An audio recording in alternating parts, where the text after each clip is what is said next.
मित्रों, जय माता की जय, गायत्री माता की जय। मित्रों, आज हम आपको खरमास के विषय में बताएंगे कि खरमास कब लगता है और उसका क्या महत्व है और कब से शुरू हो रहा है, कब समाप्त हो रहा है और इसमें हमें क्या करना चाहिए, क्या नहीं करना चाहिए और ये होता क्या है। मित्रों, आप वीडियो को ध्यान से सुनते रहें और अंत तक सुनते रहें।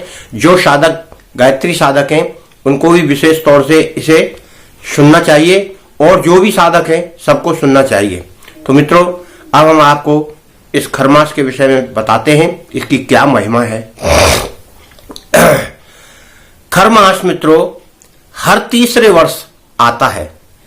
और क्यों आता है ये कि हमारे एक वर्ष में 365 दिन होते हैं, उनको पूर्ति करने के लिए, या हिंदी के जो महीने होते हैं चैत्र से लेकर फागुन तक के, उनमें भी वो दिन का ध्यान रहता है और इसके नक्षत्रों का भी ध्यान रख के सभी नक्षत्र 12 राशियां सब उसमें समाहित होती हुई और इस चक्र को पूरा करती हुई हर तीसरे वर्ष में उस समय को पूरा कर लेते हैं और इसकी गणना पूरी हो जाती है।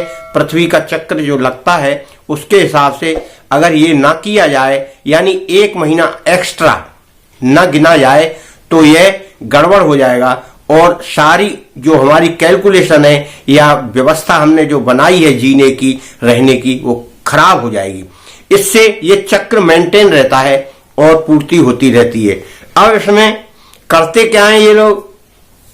करते ये हैं कि जैसे इस वर्ष पड़ रहा है खरमास, तो अब 2 साल छोड़ के तीसरे वर्ष में वो एक महीना एक्स्ट्रा हो जाएगा, यानी वो वर्ष 13 महीने की मानी जाएगी।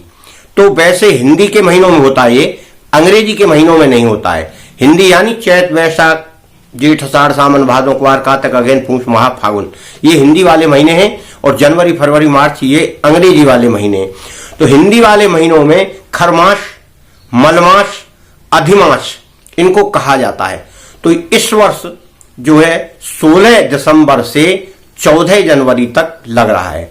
और अब इसमें बीच में क्या हो रहा है कि सूर्य उत्तरायण होना है, यानी बड़ा दिन भी आना है। बड़ा दिन आएगा 25 तारीख को, तो 25 तारीख को सूर्य भगवान उत्तरायण हो जाएंगे। उत्तरायण का मतलब समझते हैं? उत्तरायण में तो मरना भी बहुत शुभ कहा गया है और सूर्य भगवान जब उत्तरायण होते हैं तो वो शुभ ही शुभ होता है।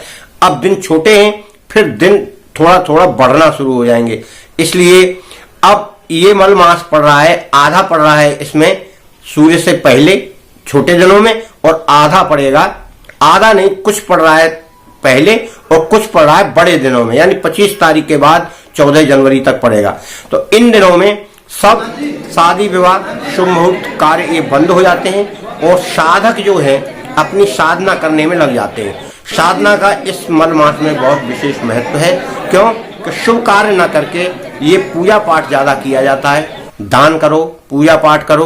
और वैसे हमारे हिंदू धर्म में तो ये हुई है कि तुलसी की सेवा, चंद्रमा की पूजा, तो इसलिए सूर्य जी को जल दें आप, चंद्रमा की पूजा करें। सोमवार वाले सोमवार का व्रत रखें, मंगलवार मंगल का रखें, बृहस्पति वाले बृहस्पति का रखें। अपने अपने इष्टों का खूब ध्यान रखें और खूब जोर से साधना करें। इसमें ये ज्यादा फलदायी होती है। और अपना अपना जो साधना का नियम है उसको बनाए रखें, इसमें बिल्कुल ना तोड़ें और शुद्ध होकर इस महीने को आराम से इस प्रकार से निकालें जैसे हम बहुत बड़े साधक हैं। उसका फल आपको ज्यादा मिलेगा, क्योंकि और दूसरे कार्य तो होना ही नहीं है इसमें कुछ। इसलिए सब नए कार्यों को छोड़कर सब पुराने कार्यों को ही करें। और जो गायत्री साधक हैं वो अपनी साधना को अनवरत यानी लगातार इसी प्रकार साधना करते रहें, तो अति लाभ होगा उसको। क्यों कि जो साधना नहीं करते उनको भी बताया गया कि वो भी साधना करें, पूजा पाठ करें, व्रत रखें, दान करें और इस प्रकार की क्रियाएं करते रहें। कोई सुंदरकांड करवाए, कोई कीर्तन करवाए, कोई रामायण का पाठ करवाए, कोई सत्यनारायण की व्रत कथा करवाए। इस प्रकार से इस मल मास में या अधिमास में या इस मास को जो कहते हैं हम उसमें मलमास कह देते हैं, कोई अधिमास कह देता है, कोई खरमास कह देता है। इसमें जो कार्य वर्जित हैं उनको ना करते हुए पूजा पाठ के कार्यों को ज्यादा महत्व दिया गया है। आप पूजा पाठ करें, और उसका लाभ अपने आप प्राप्त होगा आपको। इसलिए आप भ्रमित किसी से ना हो कि इसमें ये करना चाहिए, वो करना चाहिए। जो कर रहे हैं आप उसी को करें बराबर, आपको उसी से लाभ मिलेगा। आप ऐसा मत सोचें कि भाई ये तो खरमास आ गया, वो फलाना व्यक्ति वहाँ जा रहा है, या फलाना व्यक्ति ये साधना कर रहा है, या फलाना व्यक्ति वो साधना कर रहा है। अपने अपने नियम के अनुसार करें। मंगलवार मंगल का ही करें व्रत, और मंगल को ही अपना इष्ट मानते हुए हनुमान जी को वो करें।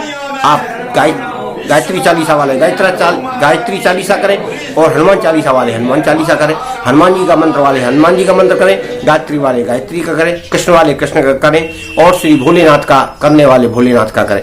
इस प्रकार से अपने इष्टों को मनाते हुए और अपने इष्टों को मानते हुए ये साधनाएं अनवरत चलती रहनी चाहिए। तब आपको खरमास का पूर्ण लाभ मिलेगा, और खरमास आपको कोई नुकसान नहीं देगा।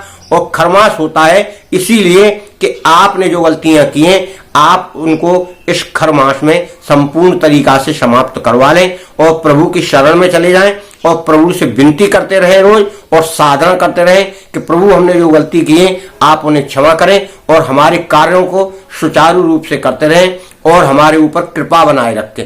इस प्रकार की साधनाएं करते हुए, आपको विनती करते हुए आप प्रभु की शरण में रहेंगे, तो ये पूरा महीना आपका 14 जनवरी तक का बड़े आराम से निकलेगा।